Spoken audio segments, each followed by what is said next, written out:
has scored 4 points. He is shooting 1 of 16 from the field, 0 for 7 from three-point range.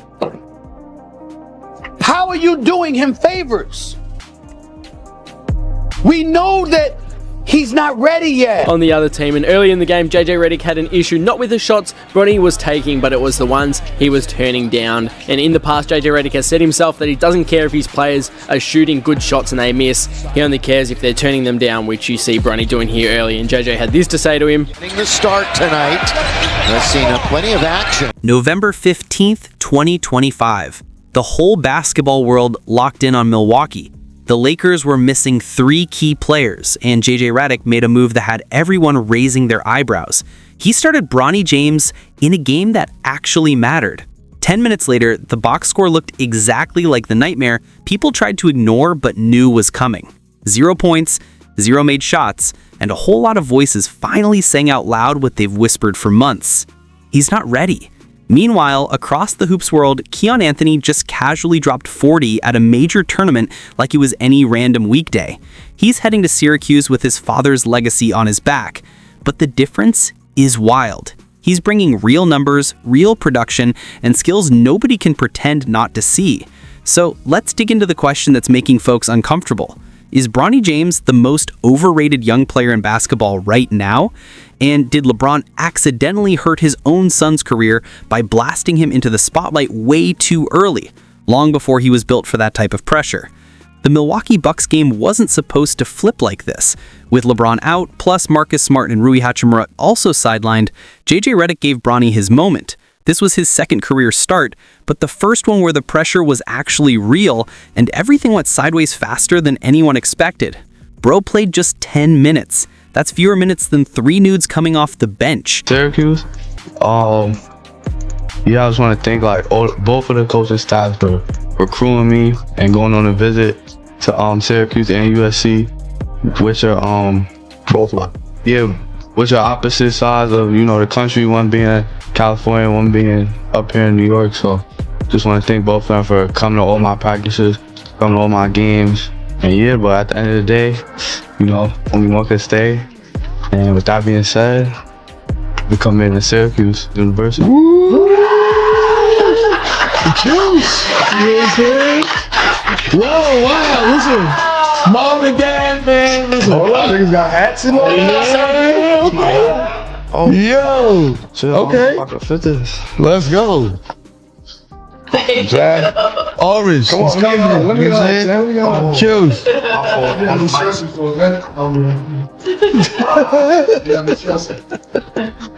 Yeah.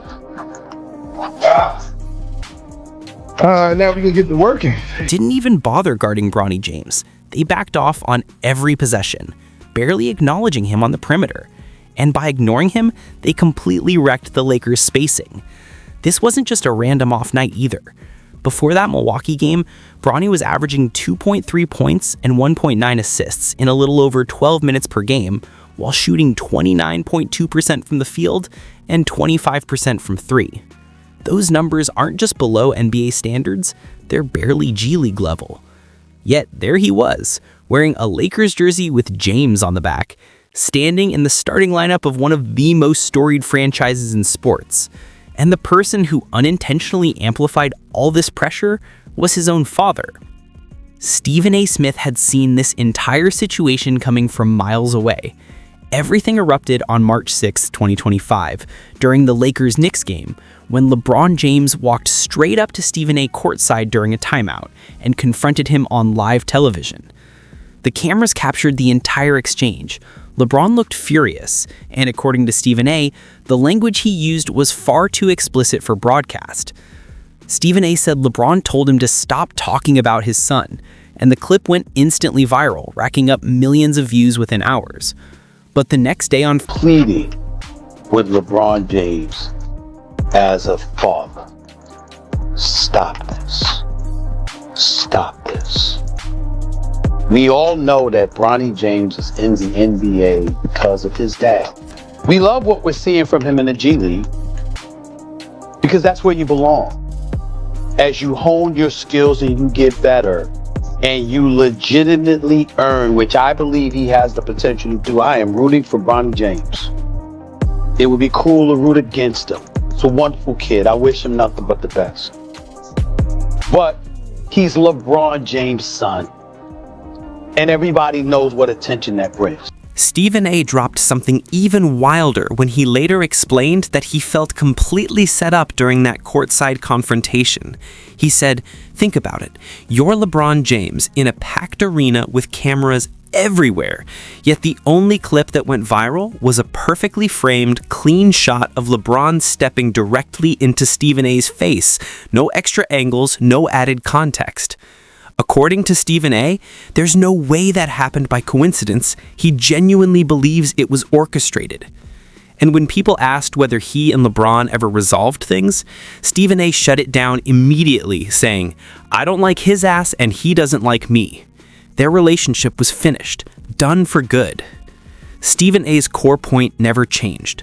LeBron didn't just support his son, he scripted the entire journey. He turned Bronny's path to the NBA into a storyline he created and controlled. This wasn't a case of the league discovering a young prospect naturally through scouting and steady development. It was a narrative built from the outside in. Now, when you flip the script and look at Carmelo Anthony and his son Kiyan, the contrast becomes almost unreal. Carmelo walked into Syracuse during the 2002-2003 season and became a superstar immediately. It's a lot of pressure, bro.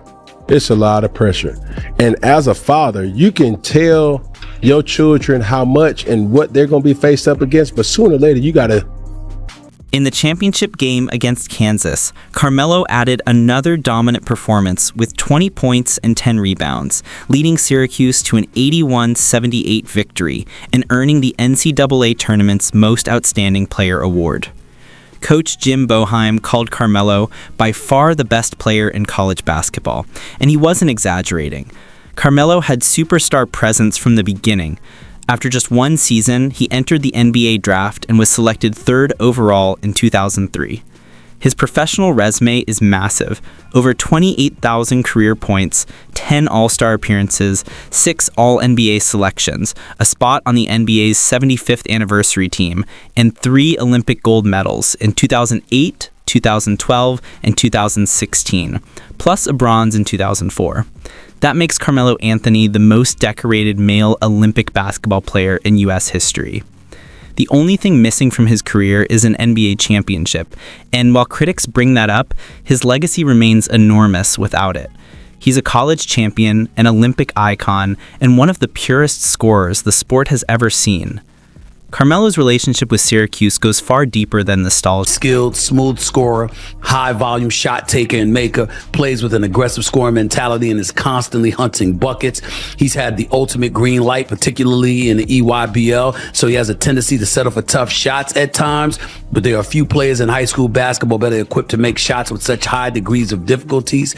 He's got pull-ups, step backs, floaters, deep threes, all with a natural soft touch and instinctive feel for putting the ball in the basket. His footwork and jab series are as advanced as you'd expect, and he's also become very adept at coming off of ball screens,